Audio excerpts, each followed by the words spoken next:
Wabarakatuh.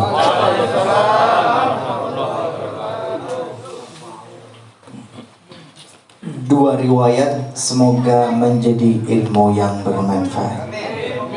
Yang pertama, Al-Imam Al-Baihaqi sempat meriwayatkan kalimat dari sahabat Rasulullah yang bernama Ali bin Abi Thalib.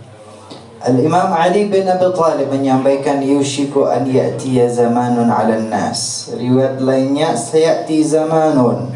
Sallu ala Nabi Muhammad. Kelak akan datang suatu zaman. Sallu ala Nabi Muhammad. Sallu ala Nabi Muhammad. Mohon maaf sebelum lebih dalam. 5 tahun ke depan, 10 tahun ke depan, mereka para pakar ekonomi, para ekonom, 5 tahun ke depan, 10 tahun ke depan, mereka tahu apa sih yang akan dibeli, dikonsumsi oleh kita. Artinya sekarang mereka sudah bersiap-siap bagaimana caranya 5 tahun ke depan, 10 tahun ke depan, kalian semua tetap membeli produk dari saya. Kok bisa? Kok mereka bisa tahu? Itu bukan karomah itu. Bukan karena mereka wali, tapi ada ilmunya. Tapi karena ada ilmunya. Jangan salah ya, mohon maaf. Sedikit bocoran saja ya. Sekarang ini musimnya jual beli online. Jangan keliru ya. Pasar-pasar online e-commerce itu rata-rata bukan milik kita orang Indonesia. Mereka memberikan tempat semua jual beli online. Kemudian mereka data apa sih penjualan yang paling tinggi ratingnya dan siapa yang jual. Selama 1 tahun 2 tahun mereka buat datanya. Kemudian yang paling tinggi nilai penjualannya, mereka cari ini produk apa. Setelah itu mereka akan cari produk alternatif dari luar negeri yang harganya jauh lebih murah. Itu penjualnya bagaimana? Ditawari. Kalau pertama daftar gratis, setelahnya ditawarkan mau jadi official store enggak? Jadi member resmi enggak? Mau bayar. Daftar pertama gratis, daftar berikutnya bayar. Enggak mau bayar, keluar. Produknya bagaimana? Mereka gantikan dengan produk mereka sendiri. Kalau di searching mencari, nggak akan ketemu. Yang ketemu produk mereka. Oh, canggih ya. Kita nggak nyampe. Kita belum nyampe.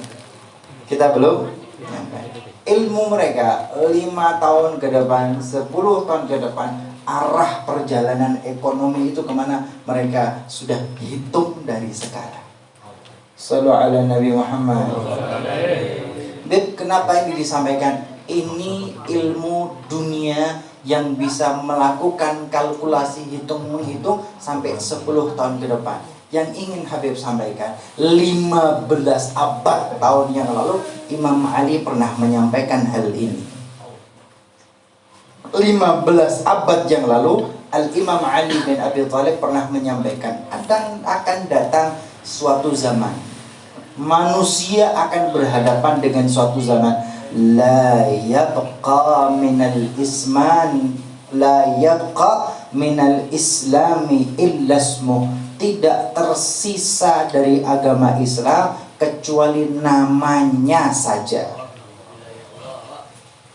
KTP-nya Islam, tapi kehidupan sehari-hari tidak ada urusan dengan agama Islam. Kita ribut ya dulu, KTP tanpa kolom agama, ribut. Padahal di tiap hari udah nggak Islami. Ekonominya udah nggak Islami. Ribanya sudah merajalela, nggak sadar. 15 abad yang lalu Imam Ali mengatakan, akan datang suatu zaman Islam nggak ada kecuali namanya saja. Wala yabqa minal Qur'ani illa rasmuh. Quran juga tidak tersisa kecuali tulisannya saja. Tulisan kaligrafi di mana-mana dituliskan. Al-Quran cetakannya bagus-bagus. Bacaan Al-Quran dilantunkan dengan indah. Kalau sumpah jabatan habis pilkada juga pakai Al-Quran. Tapi keputusan publik tidak ada urusan dengan Al-Quran. 15 abad yang lalu Imam Ali mengatakan, wa ulama'hum syarrul ulama. Ulama di waktu itu, orang-orang yang punya ilmu di waktu itu, di zaman itu adalah seburuk-buruk ulama. Karena mereka jadikan ilmu itu sebagai komoditas, sebagai tempat, sebagai alat untuk mencari penghidupan dan kekayaan. Secara sistematik, masif dan terorganisir. Maka kita sekarang hidup dalam kondisi dengan sistem yang tidak tahu bagaimana yang kaya makin kaya, yang miskin makin. Nggak usah jauh-jauh, kita nyekolahin anak, tujuannya apa sih? Untuk ilmu atau prestasi? Untuk ilmu atau angka-angka? Nanti kalau sudah lulus, harapannya bisa kerja.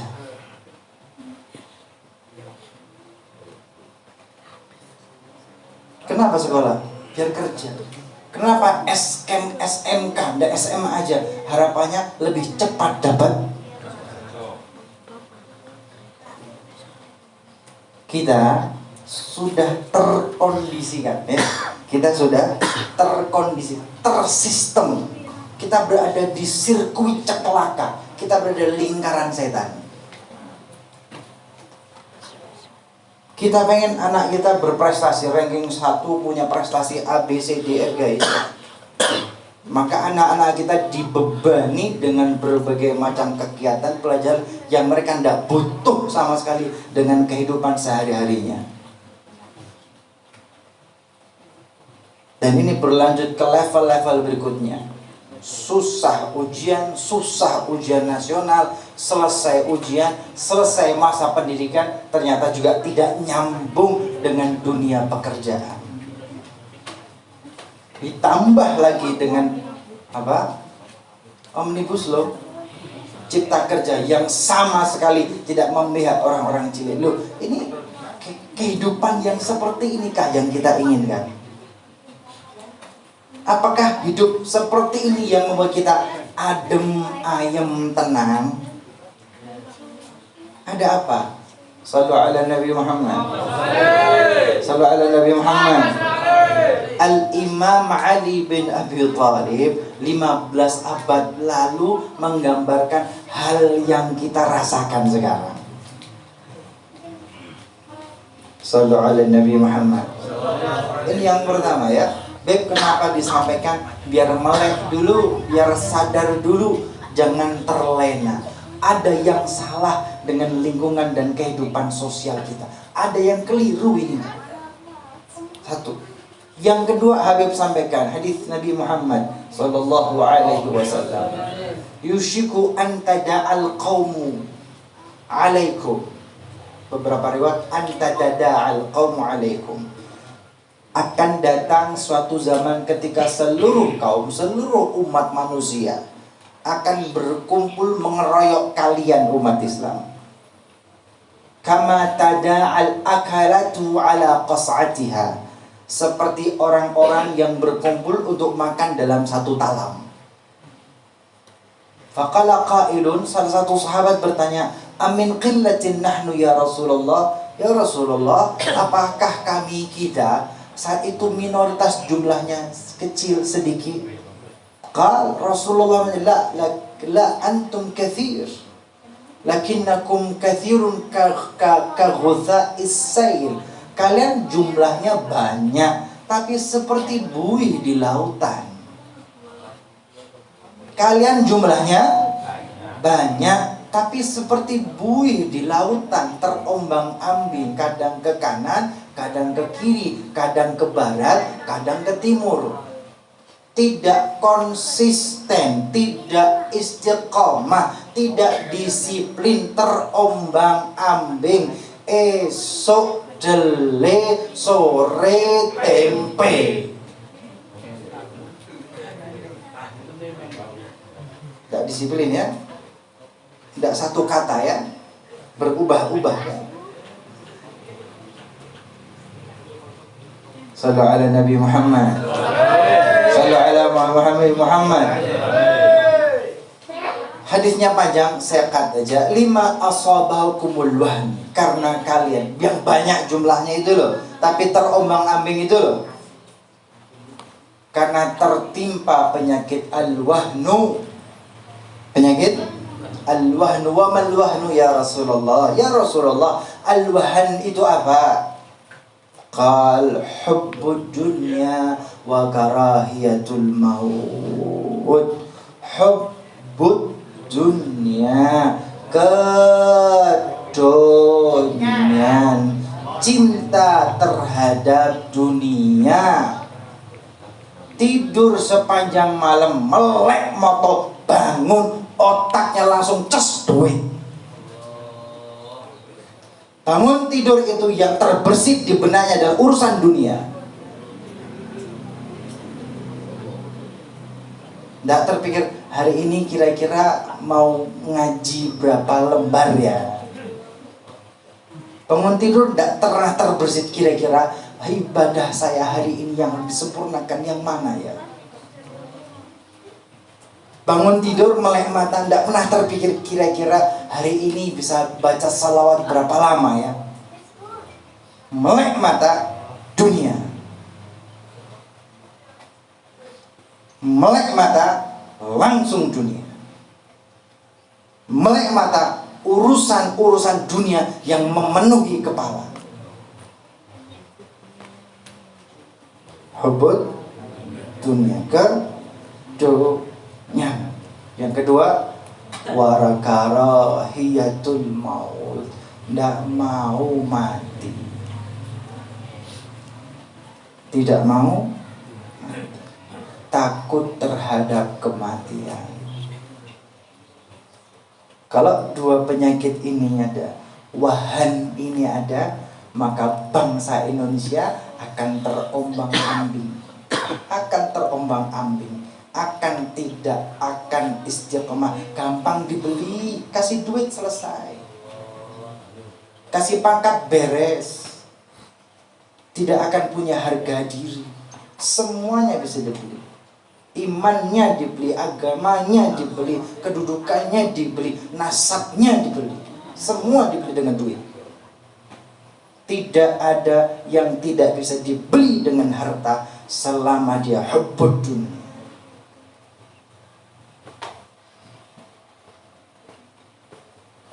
Kita akan terus seperti ini selama hubbud dunya wa karahiyatul maut. Bagaimana memperbaikinya? Bukankah kita membaca sholawat? Bukankah kita diceritakan oleh Rasulullah akhlaknya Rasulullah? Betul, tapi keduren, kejauhan itu Nabi Muhammad itu Rasulullah kadon, kejauhan, tidak nyampe, tidak layak, tidak pantas. Terus bagaimana? Belajar dari orang tuamu, belajar dari ayah bundamu, belajar dari ustadzmu, belajar dari gurumu, duduk dekat dengan mereka. Mohon maaf saya sampaikan sedikit saja. Rasulullah itu kalau sholat dia mulai tahajud di rumah panjang luar biasa. Tapi ketika sholat bersama sahabatnya, beliau ringankan. Ada suara anak nangis, beliau cepatkan sholatnya.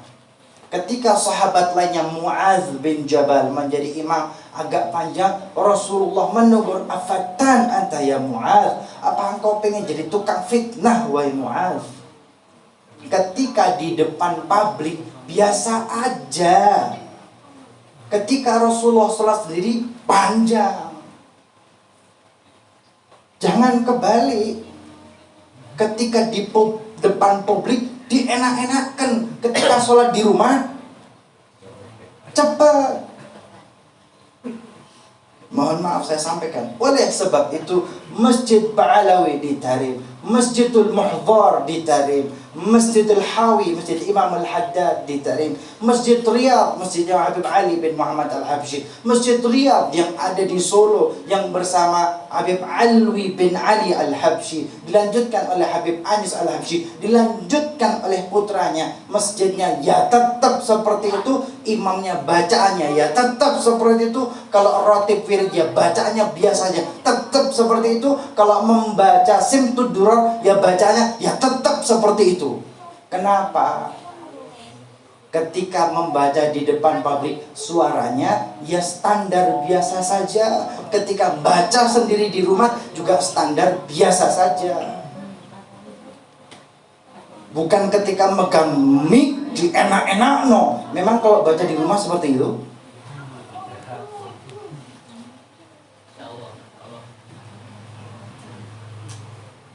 Mohon maaf, kecuali qasidah ya, qasidah fadhal memang harus suara yang enak. Kenapa? Ini ilmunya para habaib. Apa nggak bisa suara enak? Bisa. Tapi jangan enak ketika di depan publik, tapi ketika di dalam sendirian enggak. Loh, Anda baca untuk orang apa untuk Allah?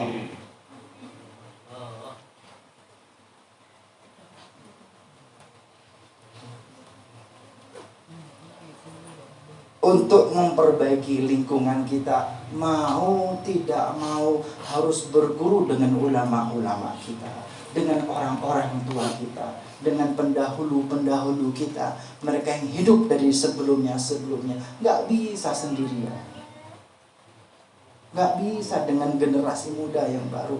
Kitab bisa dibaca, buku bisa dibaca, tapi ada yang tidak bisa didapat, terutama akhlak, kecuali dari para orang tua kita. Dekatkan dengan para ulama, dekatkan dengan para habaib, terutama yang bersepuh-sepuh. Ini sudah mulai habis ya.